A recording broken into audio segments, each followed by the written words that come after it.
మేము కూలాలని మేము అనుకుంటలేం.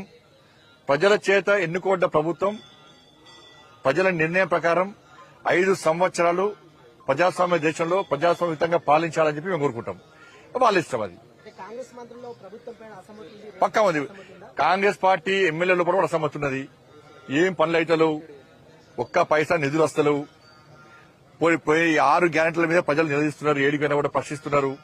మేము తిరగలేని పరిస్థితిలో ఉన్నాం, మా పరిస్థితి ఏంది అని వాళ్ళు ఆత్మ విమర్శ చేసుకునే స్థితిలో కాంగ్రెస్ పార్టీ నాయకులు ఉన్నారు.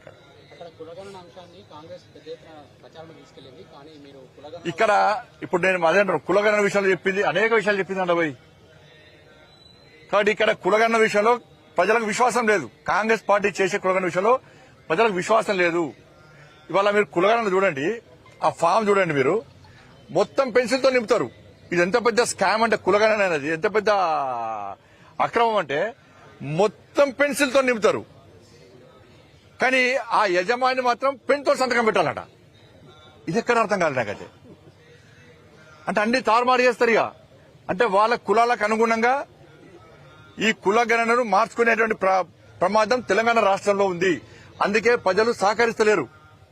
కులగణన కోసం పోయినా కూడా ప్రజలు 6 గంటలు అడుగుతున్నారు. ఈ పెన్సిల్తో మీరు రాసుడేంది, మేము పెన్తో సంతకం పెట్టుడేంది. కొన్ని గ్రామాల్లో పాప మాయకంగా పెడుతున్నారు. లేకుంటే మీకు పెన్షన్స్ రావు, మీకు గొర్రెలు పోతాయి, మీ బర్రెలు పోతాయి, మీకు ఇళ్లు రావు, మీకు రోజుగారి మేళ, మీకు ఉద్యోగాలు రావు పిల్లలకు అని ఇట్లా భయపడడం వల్ల కొంతమంది సంతకాలు పెడుతున్నారు. కానీ ఇది ఎక్కడ అక్రమం? ఇది ఇలా నేను మళ్ళీ చెప్తున్నా, కేసీఆర్ సమగ్ర సర్వే చేసిండు. మొత్తం రిపోర్ట్ కేసీఆర్ దగ్గర ఉన్నది. కేసీఆర్ దగ్గర నుంచి ఆ రిపోర్ట్ ఎందుకు తీసుకుంటలేదు కాంగ్రెస్ పార్టీ ప్రభుత్వం? వీళ్ళలో ఒకరి కేసీఆర్ అంటే చేసుకున్న పొట్టు సమగ్ర సర్వే పేరు మీద పైసలు చంపాను నేను. కాబట్టి మీకు కూడా ఈ అవకాశం, మీరు కూడా కులగణన పేరు మీద పొట్టు పైసలు చంపుకోవచ్చు, ఆ ఖర్చు మీరు జేబులు నింపుకోవచ్చు అని చెప్పి కేసీఆర్ సలహా మేరకే ఇది చేస్తున్నారు వీళ్ళు. ఇప్పుడు కేసీఆర్ సమగ్ర సర్వే కోట్ల రూపాయలు ఖర్చు, 1000 కోట్ల రూపాయలు ఖర్చు పెట్టిండు. ఆయన రిపోర్ట్ ఇవ్వకుంటే ఏం చేయాలి? కేసీఆర్ ఆస్తులు జప్తు చేయాలి. కేసీఆర్ దగ్గర నుంచి పైసలు వసూలు చేయాలి, రికవర్ చేయాలి. ప్రజల పైసలు అవి.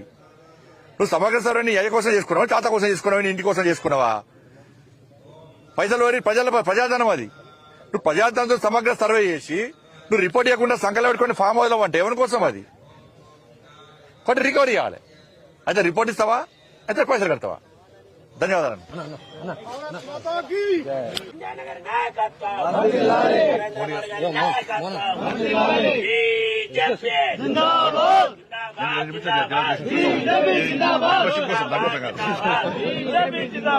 నరేంద్ర మోడీ గారి నాయకత్వం, నరేంద్ర మోడీ గారి నాయకత్వం, నరేంద్ర మోడీ గారి నాయకత్వం, నరేంద్ర మోడీ గారి నాయకత్వం. బీజేపీ జై మాతా.